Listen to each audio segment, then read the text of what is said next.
change. If we look what a fund like us can do to adapt to demographic change, clearly you have to say the responsibility lays with politics. If income is the main base for a pay-as-you-go system, then there's no other way around than to increase contributions in some sort, raise pension aids, percentage of contribution for the funding of alternative fundings, etc., and also naturally more women in the working force. But you can also do something as the board of social security funds. This is to say you have to be extremely transparent and clear in your figures and messages. You have to define critical trigger points. For example, you say, well, our fund assets are reaching a critical point. Politics, you have to react. And as we are in Switzerland, we defined from the board, we said, well, 5 years might be a good horizon for the politicians to react. On too short notice, politicians in general can't react. So we plan all our asset allocation along this 5-year horizon. And if you see next factor, economic growth, you know the pictures going up, going down. And what's important to know is that economic growth and a buffer fund, this is not a very good mix, because if you depend on contribution, if the economy goes down, your contributions go down also. So if we are on a downward trend, we have to be extremely careful what we do with the fund. We learned this lesson the hard way in 2008. As you can see in this red downward bulk, we lost about minus 18%, and then we said, well, we have to change something in our asset allocation, not in our asset allocation, but in the management. We do allocate assets, and we decided to shift to not steer that asset allocation by return, but only by risk. And then we created 2 different portfolios. We created a basic portfolio with practically no risk, a risk-free rate, and the basic portfolio is the buffers.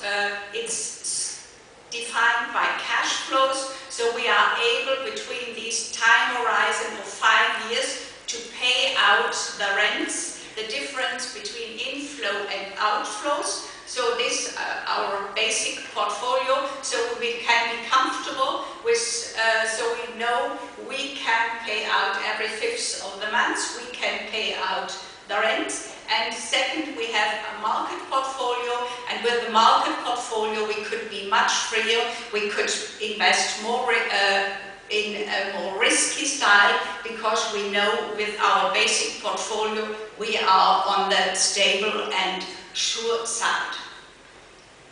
And just a picture you see, it's the nominally weighted, one is the nominally weighted asset allocation. If you look at the risk weighted asset allocation, it's clear a lot of risk comes out of equities and fixed income. To sum it up, it's time horizon and our funding ratio, the assets divided by maximum stress tested outflows. We cover with the with our base portfolio, and so we can play around between market portfolio and base portfolio. This is the situation as it is in the moment. It changes, and naturally, as we are in a triple bottom line conference, the Swiss pension fund has now we are now 12 years with investing sustainability, especially in we do it with the large caps. We don't do it with the small caps. The reason for this, we don't do it with small caps is that we think if you are a small or medium-sized company, you have to be somehow sustainable. And as we are a big fund, we need 500 billion to invest, and this is in general too big for asset managers really to find something. So it's the large cap part which is invested sustainable. And now to my main point, we know we will have in the future, we will have higher volatility, so corporate governance has to assure that information systems are good. And their quality and time are critical factors. You have to speed up of updating information and naturally, most important, the ability to digest information. The next feature we have in our markets is higher complexity, and this means install robust processes.